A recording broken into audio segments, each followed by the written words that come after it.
You're watching The Legal Breakdown. Glenn, we have been watching this court process play out between the Trump administration and Abrego Garcia, where the Trump administration was ordered to return him. Trump himself may have just committed a major strategic blunder that's screwing over his own DOJ as they try to litigate this issue in court. Can you explain what just happened? Yeah, Brian, a statement Donald Trump just made has already shown up in a court pleading in the Abrego Garcia case, the wrongful unconstitutional deportation of that young man to El Salvador. And boy, Abrego Garcia's attorneys jumped on it. They put it in a brand new court filing, and Donald Trump just in a sense tied the hands of his own DOJ attorneys. I think I would say it qualifies as Donald Trump putting his foot in his mouth. But, frankly, it seems like Donald Trump only opens his mouth to change feet these days. But let me read you what the attorneys for Mr. Garcia just put in a court filing.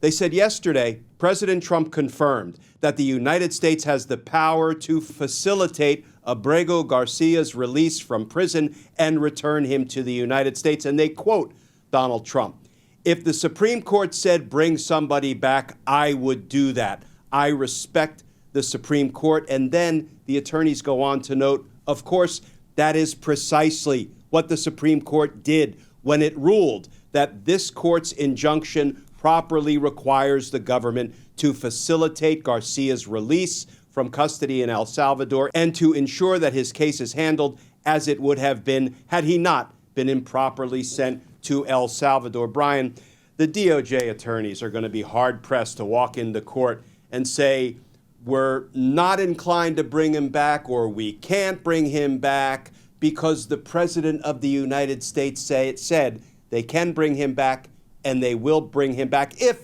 the Supreme Court tells them to. But Brian, the Supreme Court has in substance already told them to. They said, facilitate his release and treat him the way he should be treated if his due process rights are honored. So, Donald Trump really kind of stepped in it and made the job of his DOJ lawyers to resist, for reasons unknown, resist returning Abrego Garcia to the United States much, much more difficult. Right. So Trump made it more difficult by virtue of saying outright that he was willing to accept the results of the Supreme Court. But why then are his attorneys still hell-bent on trying to resist this? Not only because Trump himself said that he would respect the Supreme Court's wishes, but also because those attorneys themselves, well, maybe not that one specifically because that one was let go, but the DOJ itself has already conceded that this was an administrative error. And so why die on this hill? I don't know, Brian, other than the callousness, the cruelty, the fear and intimidation, the signal that it sends to everyone else. And I really do feel like the Trump administration is not wild about being ordered by any federal court judge, whether it's a trial court judge or the Supreme Court, ordered to return immigrants that they deported, even if they did it wrongfully and unconstitutionally, because it sets a bit of an atmospheric precedent. And now the Supreme Court will be able to sort of monitor, loosely speaking, any alleged illegal, unconstitutional deportations. And if they see fit to say, you know what, we're going to again order you to bring this person back. It feels like it's an atmospheric precedent that the Trump administration is trying desperately to avoid setting.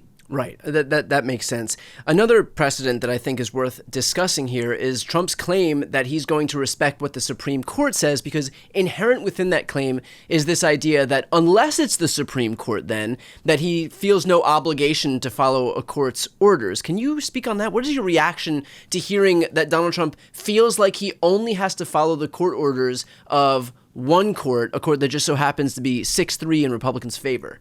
Yeah, that's a great point. So actually, the executive branch has to abide by all federal court orders directing it to do or not do something unless they appeal the order, the judge, either the trial court judge or the appellate court judges, stay or stop or pause the order from being implemented. That is the only circumstance under which the federal government can say, yeah, there are court orders out there, but we're not inclined to abide by them unless it's a Supreme Court order. only if a stay is issued. So listen, Donald Trump is wrong. Donald Trump is flexing. And why wouldn't he flex? He has been, reaching for more and more and more executive branch power, much of it lawless, some of it even unconstitutional. And it seems like he's not going to stop until somebody stops him. And, generally speaking, in the criminal justice system, in the federal court system, the one that has sort of the paramount ability to stop him is the Supreme Court. But as long as he's appealing the ruling up the chain and there are stays in place during the appeals process, well, he does have the opportunity to not comply with those lower court orders unless and until the Supreme Court finally and definitively rules. And obviously, Glenn, all of this would kind of be moot if we don't know how Abrego Garcia is doing right now. Is there anything that would indicate whether he's even alive at this point? Yeah, great question. There was a declaration filed in court today by a law enforcement official from the Department of Justice.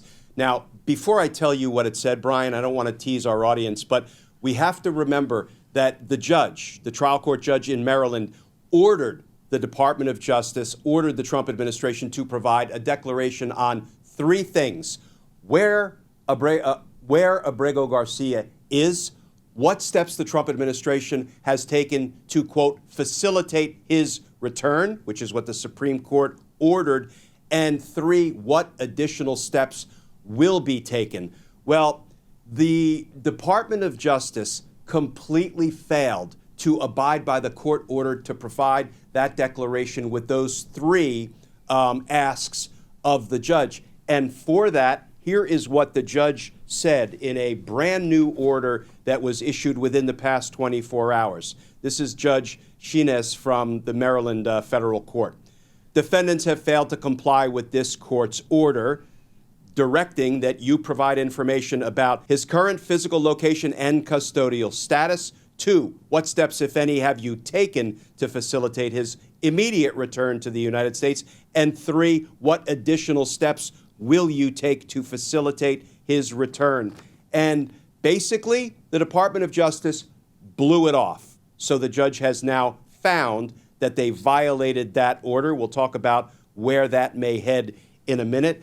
And then they belatedly filed a declaration today. And I think this is going to really set the judge off, as well it should. They again had the opportunity to answer those three questions after violating the order once. And here is what the DOJ law enforcement official said. It's my understanding, based on official reporting from our embassy in San Salvador, that Garcia is currently being held in the Terrorism Confinement Center in El Salvador. He is alive and secure in that facility. He is detained pursuant to the sovereign domestic authority of El Salvador. There's a lot to unpack in those few sentences. One, to answer your question somewhat belatedly, they say he's alive.